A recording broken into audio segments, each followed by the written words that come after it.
کہ احمد آباد میں جو مسلمان بچی کا دردناک دل سوز ویڈیو آیا ہے جس نے خودکشی کر لی، میں آپ تمام سے اپیل کر رہا ہوں، چاہے آپ کوئی بھی مذہب کے ہو، جہیز کی لعنت کو ختم کرو۔ اگر تم مرد ہو نا، بیوی کو مارنا مردانگی نہیں ہے، تم مرد کہلانے کے بھی لائق نہیں ہوگا اگر تم ایسی حرکت کرو گے۔ وہ معصوم بچی پر ظلم کیا گیا، جہیز کی لعنت کی، جہیز کا مطالبے پر، اس آدمی کے مارنے اور پیٹنے پر، اور اس نے اتنا بڑا اقدام کر لیا۔ شرم آنی چاہیے ان گھر والوں کو جنہوں نے ہماری اس بیٹی کو مجبور کیا۔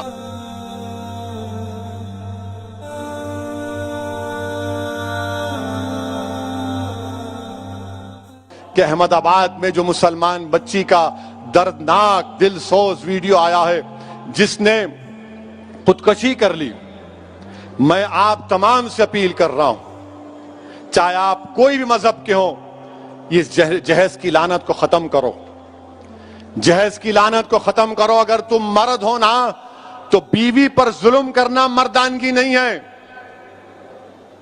بیوی کو مارنا مردانگی نہیں ہے، بیوی سے پیسوں کا مطالبہ کرنا مردانگی نہیں ہے۔ تم مرد کہلانے کے بھی لائق نہیں ہوگا اگر تم ایسی حرکت کرو گے۔ وہ معصوم بچی پر ظلم کیا گیا، وہ تنگ آ گئی جہیز کی لعنت کی، جہیز کا مطالبے پر، اس آدمی کے مارنے اور پیٹنے پر، اور اس نے اتنا بڑا اقدام کر لیا۔ شرم آنی چاہیے ان گھر والوں کو جنہوں نے ہماری اس بیٹی کو مجبور کیا۔ میں تو اللہ سے دعا کروں گی اللہ تم کو غارت کرے، تم لوگوں کو۔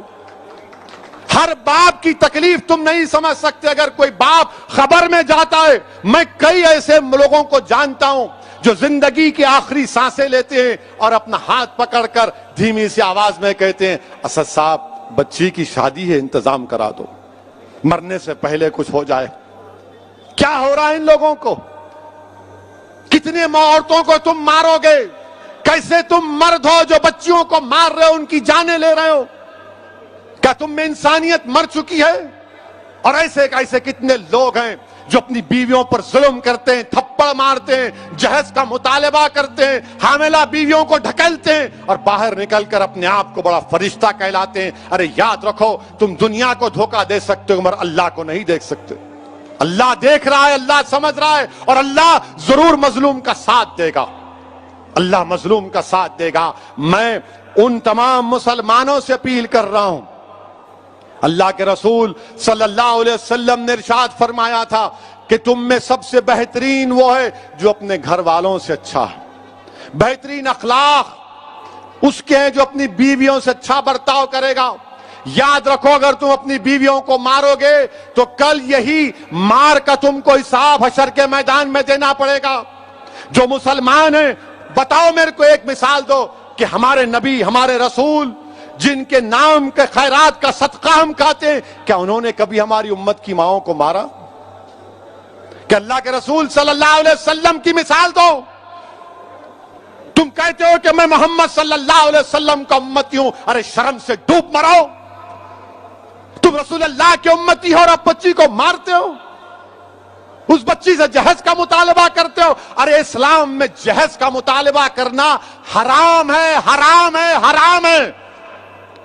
تم سور کا گوشت بھی نہیں کھا رہے بلکہ تم حرام کام کر رہے ہو۔ ختم کرو یہ جہیز کو۔ کیا لے کے جاؤ گے خبر میں؟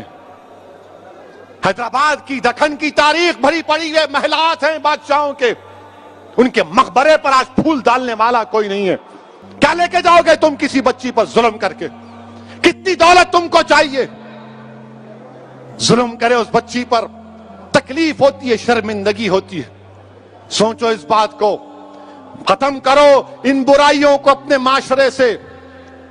بچیاں، اللہ کے رسول صلی اللہ علیہ وسلم مسلمانوں کے لیے کہہ رہا ہوں بلکہ دنیا کو بتا رہا ہوں کہ ہمارے رسول صلی اللہ علیہ وسلم جب اپنے بیٹی سے ملنے جاتے، شہزادی جنت سے، یا وہ آتی، اللہ کے رسول صلی اللہ علیہ وسلم اپنی صاحبزادی کے لیے کھڑے ہو جاتے، بیٹی کے لیے کھڑے ہو جاتے تھے، حضرت فاطمہ کے لیے پیشانی پر بوسہ دیتے اپنی بیٹی کو۔ اور تم کیا کر رہے ہو؟